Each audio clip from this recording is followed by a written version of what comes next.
Education hub में आपका स्वागत है। मैं हूं आनंद कुमार झा और आज आप लोगों के लिए लेके आया हूं इतिहास का एक वीडियो जो 11th 12th के लिए ज़्यादा अगर देखा जाए तो इतिहास मतलब हिस्टोरी का वीडियो है इतिहास का, जो 11th 12th के लिए बहुत ज़्यादा मायने है, जो हम यहाँ देखेंगे इसके बारे में जानेंगे।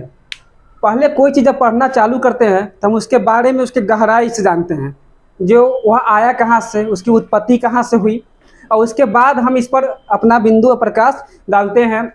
तो वही देखेंगे इतिहास। इतिहास के पिताजी किसे कहा जाता है, इतिहास का पिता किसे कहा जाता है, सो पहले जानेंगे। इतिहास के पिता हेरोदोतस को कहा जाता है। किसे कहा जाता है?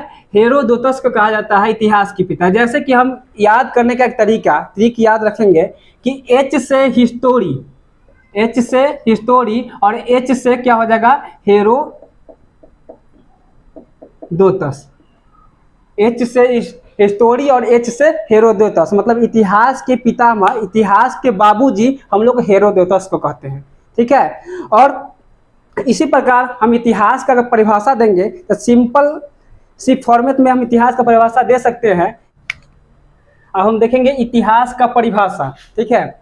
इतिहास का परिभाषा आप लोगों के लिए एकदम सिंपल तरीका से हमने बनाया है।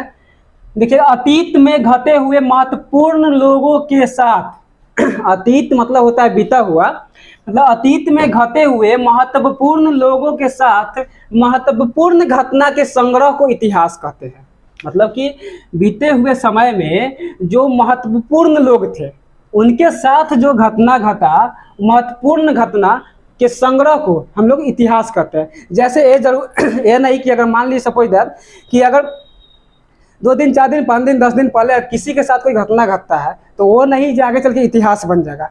वह उसी के साथ इतिहास वही बनेगा जो कोई महत्वपूर्ण व्यक्तियों के साथ घटना घटा। जैसे हमारे हो गए प्रधानमंत्री नरेंद्र मोदी, उनके साथ अभी जितने भी घटना घट रहे हैं, जितने भी घटना घटेंगे वो भविष्य में इतिहास बनेगा। लेकिन अगर कोई जनरल सामान्य व्यक्ति है उसके साथ अगर कोई घटना घटता है तो वह घटना जब तक महत्वपूर्ण नहीं बनेगा तब तक वह इतिहास नहीं कहलाएगा।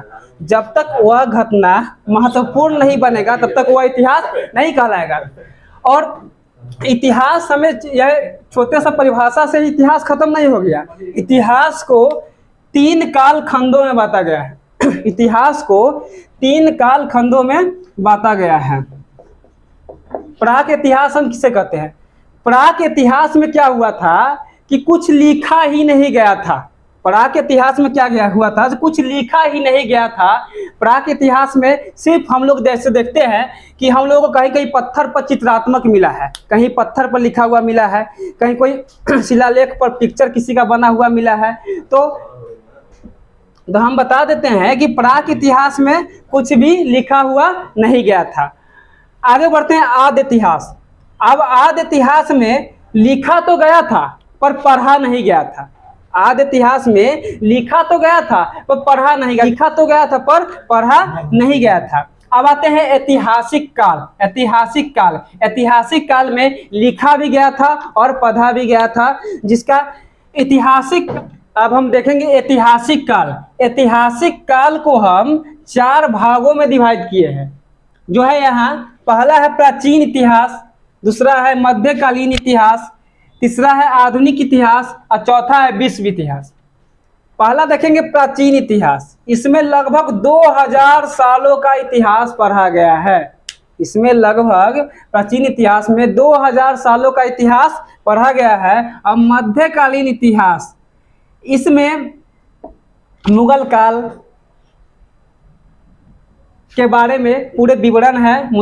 और आधुनिक इतिहास में हम देखेंगे कि इसमें अंग्रेज जितने वर्षों तक हमारे यहाँ शासन किया था, अंग्रेज जितने वर्षों तक हमारे यहाँ शासन किया था, तथा नेहरू काल, अंग्रेज जितने वर्षों तक हमारे यहाँ शासन किया था, तथा नेहरू काल आधुनिक इतिहास में दिया गया है। और विश्व इतिहास में हम पढ़ेंगे कि इटली का एकीकरण, जर्मनी का एकीकरण, और विश्व के जितने भी महान महापुरुषों थे उसके बारे में हम पढ़ेंगे। तथा यह वीडियो अच्छा लगेगा, अच्छा लगता है तो इसको सब्सक्राइब कीजिएगा और इस चैनल को शेयर कीजिए।